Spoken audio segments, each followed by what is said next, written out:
Break के बाद एक बार फिर से स्वागत है आप सभी का। कुमाऊं की शिक्षा हमारा अगला सेशन होने वाला है और इसी के साथ मैं आलोक गोसाई जी को चाहूंगी स्टेज पर आए, जो कि रेनेसा कॉलेज के एमडी हैं, दीप मेहरोत्रा जी एमडी UIPTE पॉलिटेक्निक रामनगर के। तो मैं चाहूंगी, आपसे अनुरोध करूंगी, आप मंच पर आए तो जोरदार तालियों के साथ हमारे मेहमानों का स्वागत कीजिए और इस सेशन को आगे बढ़ाएंगे मेरे सहयोगी Vivek. Over to you Vivek. Thanks Kanchi. अब हमारे दो खास मेहमान आलोक गोसाई जी और दूसरे मेहमान दीप मेहरोत्रा जी, आप लोग प्लीज आइए और माइक ले लीजिए सर प्लीज। कुमाऊं की शिक्षा इस कार्यक्रम का नाम है। शिक्षा जीवन में बहुत ज़रूरी है। बिजनेस की बात हो गई, प्रशासन की बात हो गई, सियासत की बात हो गई, लेकिन शिक्षा की बात होना बहुत ज़रूरी है। आलोक साहब, चर्चा की शुरुआत आपसे। कुमाऊं की शिक्षा, जैसा कि हमारा इस सेशन का विषय है, स्थानीय स्तर पर कुमाऊं को शिक्षा के अगर हम तौर पर देखें तो कितना बेहतर मानते हैं आप? चलिए मैं बिना कंपेयर किए ही ये सवाल पूछ लेता हूं, केवल कुमाऊं के बारे में। अब मैं दीप जी आपका रुख करना चाहूंगा। आप पॉलिटेक्निक कॉलेज के एमडी हैं। पॉलिटेक्निक, वैसे हम देखते हैं कि इंजीनियरिंग से पहले की शिक्षा ITI प्लस फिर थोड़ा सा ऊपर चलें पॉलिटेक्निक। कुमाऊं में स्थानीय स्तर पर कितनी डिमांड है आफ्टर पॉलिटेक्निक करने वाले युवाओं की? Good evening all of you. सबसे पहले थैंक यू इंडिया न्यूज़ को ये प्लेटफॉर्म प्रोवाइड करने के लिए। स्पेसिफिक जो आपने क्वेश्चन पूछा है, पॉलिटेक्निक की अगर हम बात करें, ITI से एक लेवल ऊपर, BTech से एक लेवल नीचे होता है।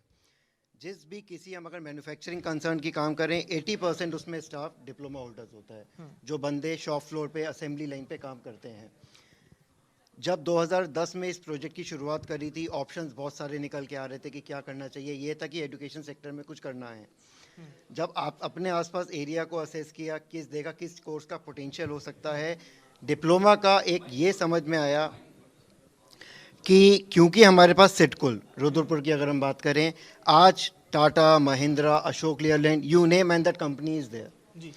उन लोगों से बात करी पहले इनिशियल लेवल पे ही करके, भाई अगर डिप्लोमा होल्डर्स निकलते हैं तो आप लोगों के क्या उस चीज़ का अब्जॉर्प्शन रहता है। दूसरा सबसे बड़ा USP पॉलिटेक्निक का रहता है, जितने भी JEE बनते हैं, बच्चा अपने आप उस चीज़ के लिए अट्रैक्ट होता है। पहले एक लूप होल था कि अगर BTech वाला बच्चा भी है तो वो उसके लिए चला जाता था, उसकी ओपनिंग के लिए। बाद में गवर्नमेंट ने उस चीज़ को रेक्टिफाई किया। अगर JEE की जॉब आ रही है, उसकी मेन क्राइटेरिया इज़ डिप्लोमा। आप BTech भी हो, MTech भी हो, but you have to have a diploma. उसके अलावा प्राइवेट सेक्टर में जो अब्जॉर्प्शन है, अभी काफ़ी बड़े बड़े इंडस्ट्रियलिस्ट ये लोग बैठे थे यहाँ पे, तो सब इस चीज़ से हम लोग से कॉरस्पॉन्ड करते हैं कि भाई हमें आप अच्छा मार्क्स दो, तो उसके लिए नौकरी की कमी नहीं है। और जो बच्चा एक average and below average section of the society को हम कैटर करते हैं, नॉमिनल फीस होती है, और बच्चे को बेस्ट पार्ट इसकी नौकरी उसके लिए रेडी है। फिर बच्चे के ऊपर है उस चीज़ को कितना स्केल अप करके वो कितना आगे बढ़ सकता है।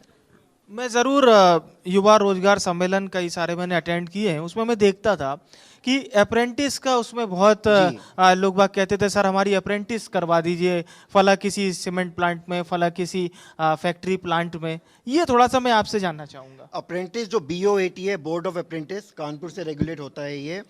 इसमें जैसे उत्तराखंड में जो भी कंपनी सेट करता है, जो भी फैक्ट्रीज आती हैं, गवर्नमेंट के नॉर्म्स हैं, आपको 70% लोकल एम्प्लॉयमेंट देना है। कहीं ना कहीं वो एक सिस्टम को थोड़ा लूप होल भी समझ सकते हैं कि कंपनीज क्या करती हैं, अप्रेंटिस का उसमें सहारा लेती हैं और लोगों को उसमें एज अ एम्प्लॉय दिखा देती हैं।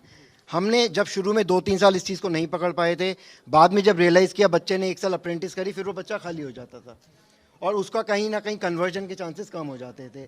उसका वे आउट हम लोगों ने ये निकाला, दिल्ली NCR की जो हमारी मैन्युफैक्चरिंग बेल्ट है, मारुति के OEMs हैं, उन लोगों से हम लोगों ने कॉन्टैक्ट किया, उनको अपने यहाँ प्लेसमेंट के लिए बुलाया।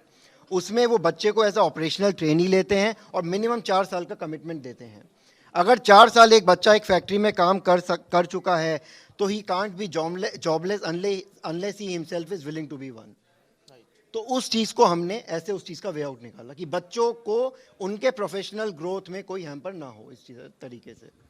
बिल्कुल, ये बिल्कुल सही बात आपने कही आलोक, ये बहुत अहम बात आपने कही है। एक सवाल जी बिल्कुल, एक सवाल दीप जी मेरा आपसे ये रहेगा, पलायन को लेकर क्या युवा ये पॉलिटेक्निक हो या इंजीनियरिंग हो, ये करने के बाद यहाँ से पलायन करते हैं या यहाँ पे वो स्टेबलमेंट उनके लिए? देखिए, जैसा मैंने आपको बताया कि जो सिडकुल हमारा इंडस्ट्रियल एस्टेट है, एक बहुत बड़ा रीज़न है कि लोग यहाँ पे टिके हैं। बच्चे को कोर्स करने के बाद, जब बच्चे को कोर्स करने के बाद अपने घर से 50, 60, 70, 80 किलोमीटर में नौकरी मिलेगी तो बच्चा क्यों जाना चाहेगा? राइट।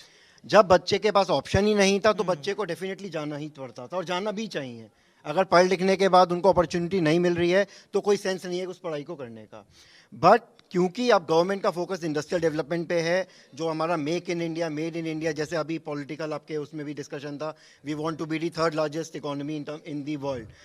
सब कुछ इंडिया में बन रहा है, हाईवे डेवलपमेंट, सब कुछ डेवलपमेंट हो रहा है, तो इंजीनियरिंग एस्पेक्ट से तो हर फील्ड में पोटेंशियल ही पोटेंशियल है।